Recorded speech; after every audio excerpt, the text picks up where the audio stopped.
So today, because we had a couple of calls yesterday that were relationship calls, we are taking your relationship calls. So, dear Abby in the house here, over at the Ben Shapiro Show. Garrett in Wyoming, you're on the Ben Shapiro Show. Go for it, Garrett. Hey, Ben, how's it going? Oh, it's going okay. I was just wondering, should I ask a girl out or should I try to keep the relationship and not ruin the friendship? What should I do? You should ask the girl out. So I'm a big proponent of being very straightforward when it comes to relationship stuff. I think it is a horrible idea for guys to try and sort of ingratiate themselves with girls and then become friends, and then maybe we'll see where this goes. Number one, there is the serious danger of being friend-zoned, meaning that once a girl starts to think of you as a friend rather than as a romantic interest, that could be a serious problem. And two, you could invest an awful lot of time in building up to a relationship that you actually are not particularly interested in, because it turns out that you're romantically interested in someone, and it creates an awful lot of tension. You know, I tend to be of the when Harry met Sally mindset when it comes to can men be friends with women, and you can be. I think you can be friends with women if the boundaries are very, very clearly set, and this is particularly true if everybody's already married. So, for example, I'm good friends with Elisha Krause. Elisha and I have known each other for a very, very long time, and we've known each other when both of us were married. And so it was always obvious to everyone that this was never going to be a thing, nor did either of us want it to be a thing. But when you're single, particularly, those boundaries are really, really weird. And it gets weirder if you end up in a relationship and then you're still hanging out with a girl who is single, or if she's in a relationship and you're still hanging out with her and you're sort of a third wheel. So my typical feeling here is that you should be straightforward. I think the biggest mistake guys make is not being straightforward with girls when it comes to this sort of stuff. I think it's a huge mistake for men to sort of edge around and take their time. My strategy was always pretty straightforward. Again, I would, if I thought a girl was attractive and I was interested in her, I would walk up to her and I would ask her out to coffee, and then we would see where it went from there. Because at least now the parameters are clear. I'm a big fan of clear parameters, Garrett. Thanks, Ben. I know this will help me out and a lot of other people. Well, I appreciate it, Garrett. So, yeah, have some courage, guys. What's the worst that happens? She says no. All right. Well, you know, your life ain't over. Elias in Florida, you're on the Ben Shapiro Show. Go for it, Elias. Hey, how's it going, man? Oh, it's going, dude. All right, man. So I'm a big fan of your show. I've been watching you for a while, and I have some questions here. So, or just one question. So I know when you and your wife were dating, you guys set some parameters as to what your beliefs were and kind of like what your principles were. But sometimes you unexpectedly fall in love with someone in your friend group or maybe a coworker or a classmate. And so that happened to me. I was with a girl for 5 years. But if I had chosen her from the start, I would have known that, you know, me and her had different beliefs. So my question is, when you have different beliefs with someone who you really like and you fall in love with and they share the same thing, do you still pursue the relationship? What do you do? If you are pursuing the relationship, what happens? Me and her drifted apart because we had different beliefs in the end, and that kind of made us drive apart. So, yeah, you know, is this something I could have done differently, or are these relationships just doomed from the start? So I think that habit is one of the worst things that can happen to a relationship. Habit happens to every relationship, by the way. This always happens. It happens within marriages. If you share values, that's fine, right? If you don't share values, then you can be stuck in a rut with somebody who you really have no future with. This is why when people tend to live together before they're married, the divorce rates are higher than if they actually just get married without living together. Because if you have marriage on the brain rather than living together on the brain, then you actually look for the values from the outset.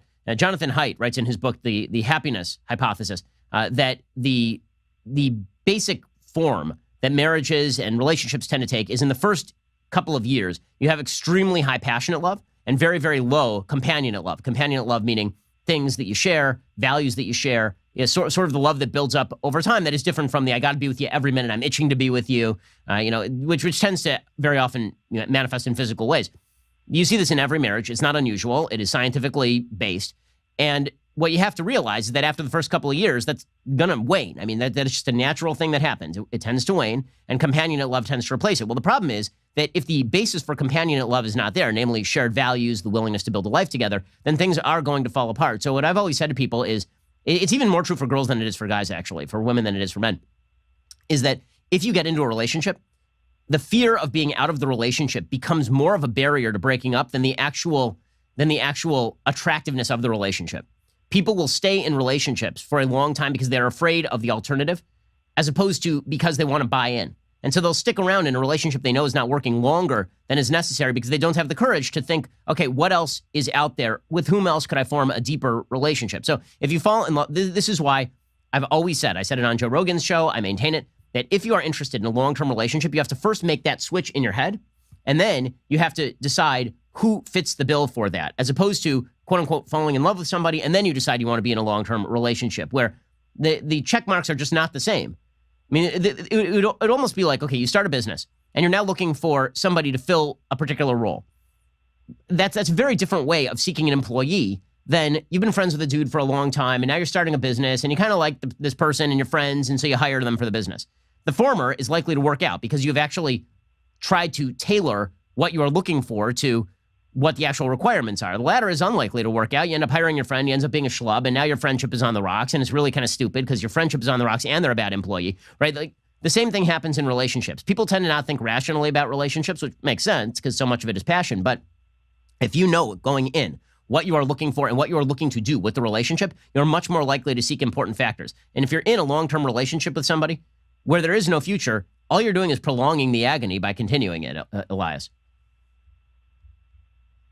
Yeah, thank you so much, man. I appreciate that. Really appreciate it. Thanks so much. All right, Julius in Maryland, you're on the Ben Shapiro Show. Go for it, Julius. Hi, Ben. Good afternoon. Thanks for taking my call. Yeah, so I have a question about, it's quite similar to something you mentioned a few minutes ago. I think was your first call. So there's this girl who I've been friends with for a while, and I asked her out, and she said no, but she wants to remain friends. I guess she said she doesn't want to jeopardize the friendship. So I'm kind of caught in two minds here because, like, I wanted to become more than friends, but she doesn't want to be. So yeah, don't count on it. Yeah. Don't count on it. Once she said that she wants to be friends, that is her way of saying that she does not want to be anything more than friends. So now the question is, do you want to be friends? And the answer is probably no, right? Not because you can't be friends with somebody, but because you're thinking in different terms, right? What you want from the relationship is a thing that's never going to happen. And so, thinking of yourself as like the backup guy is really a bad way of going about it. You're just putting yourself in a position for her. And also it's awkward for her, right? Because she knows that every time you see her, you're probably thinking about wanting to be more than friends. And so what exactly is the upside for her? I've never been a fan of I don't want to go out with you, but I still want to be friends. Well, I got a lot of friends, frankly. Like, and if I wanted to be friends, I wouldn't have asked you out. I don't ask out my friends, right? Like that's typically not a thing I do. So yeah, I think it's a mistake. Guys tend to do this. They tend to hang around thinking, well, maybe I'll get lucky at one point and she'll change her mind. No, if she wants to change her mind, she can change her mind whether you are hanging out near her or not. And in fact, may in fact be an inhibiting factor for you to be quote unquote friends because she feels like she has the convenience of being able to call you and talk to you about all of her life problems without actually having to engage in a serious relationship, Julius.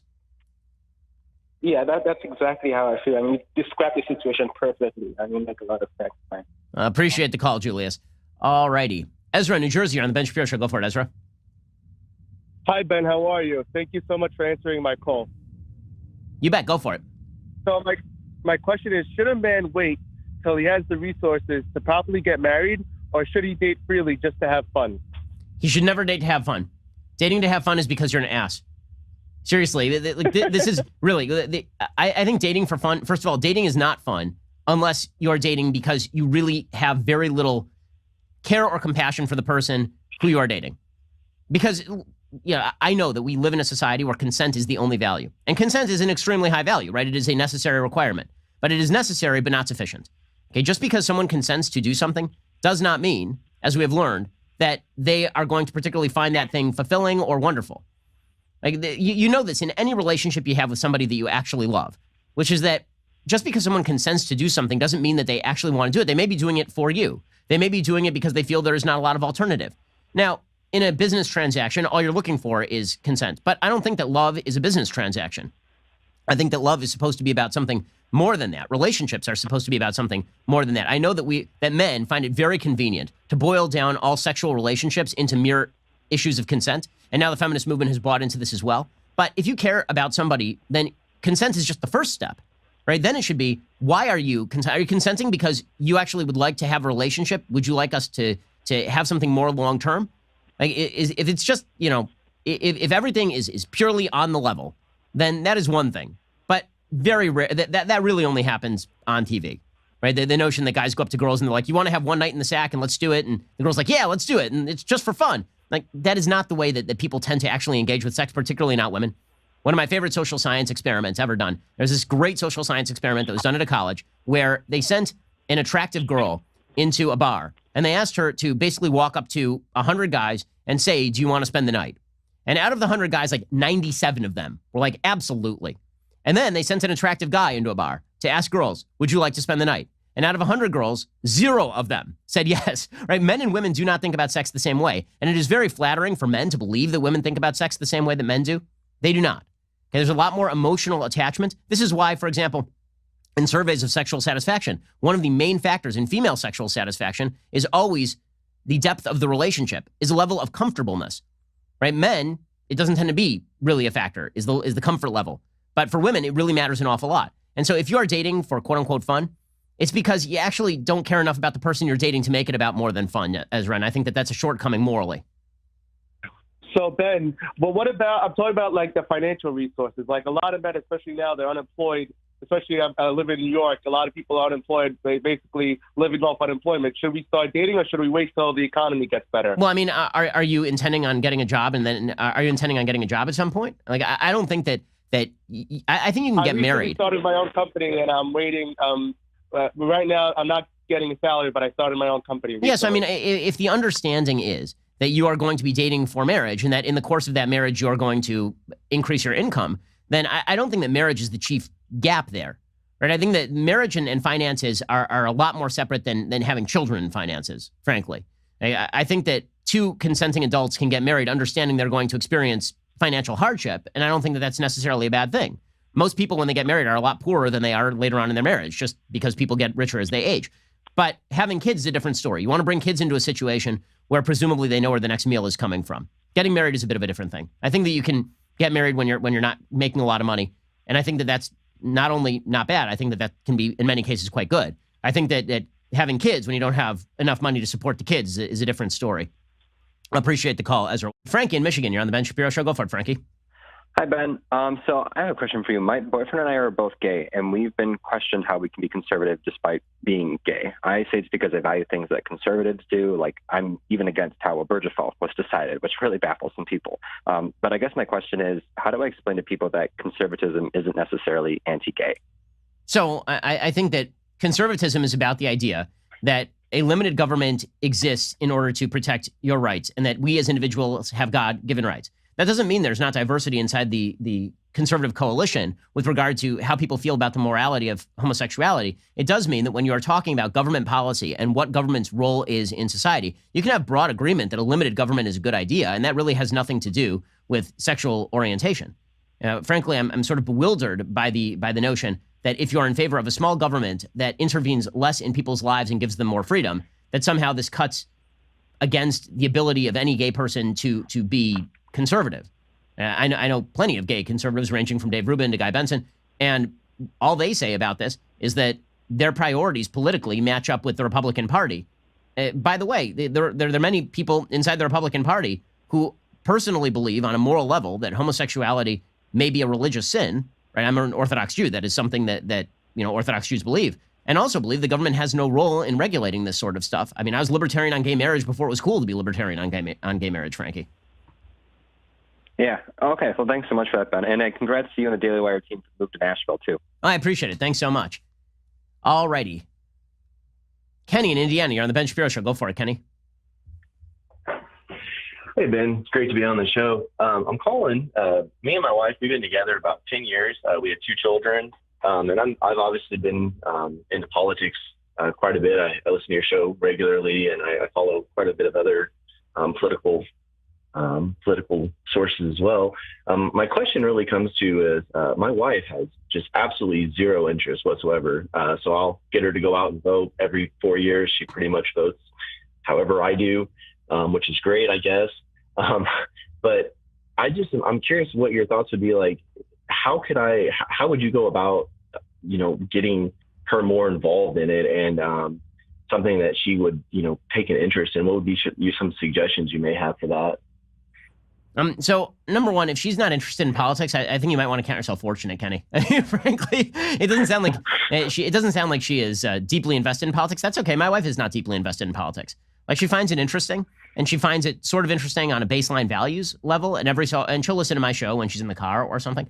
But I think that building a life around a certain level of assumed shared values is fine. It doesn't mean you have to discuss politics all that often. This is what you have friends for. I have lots of friends I discuss politics with far more often than I discuss politics with my wife. I think the real danger comes when you have directly opposing political points of view, because usually that reflects underlying values gaps that make it difficult to build a life together. But frankly, find something else to talk about. I mean, like, I rarely talk politics with my wife. It's very rare, especially because we usually agree. So, you know, there's lots of other things to talk about, like our kids, the life that we are building together. We talk about the Bible. We talk about entertainment options. We talk about lots of different stuff. Politics tends to be pretty low on the list, though. Awesome. All right. Well, I appreciate it and enjoy Nashville. I'm sure you'll like it a lot better. Thanks, Kenny. The Daily Wire will definitely enjoy Nashville better than California for a whole variety of reasons. John in Arizona, you're on the Ben Shapiro Show. Go for it, John. Hey, John. Sorry, man. No worries. Go for it. I'm just a little nervous. I'm a huge fan, and I'm 16, and I was just wondering.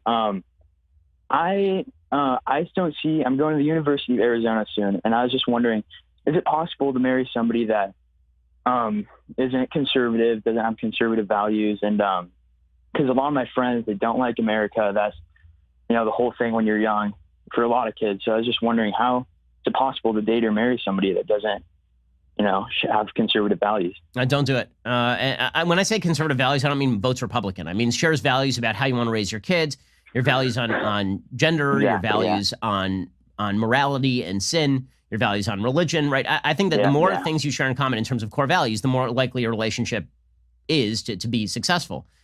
You know, it seems that simple common interests in entertainment choices is not going to be enough. So my answer is don't. How do you date somebody who is different from you politically, like radically different and committed to that radical difference? I think that it's generally a mistake. Sometimes political differences don't implicate values. In that case, fine. But very often they do. And so you should really consider seriously before you jump into a relationship. And if you're looking for a conservative, honestly, I'd start with your local church, because that's usually where somebody who shares your values is probably going to be. I hope you enjoyed that clip from The Ben Shapiro Show. If you did, go ahead and hit the subscribe button so you stay up to date on all of our future content.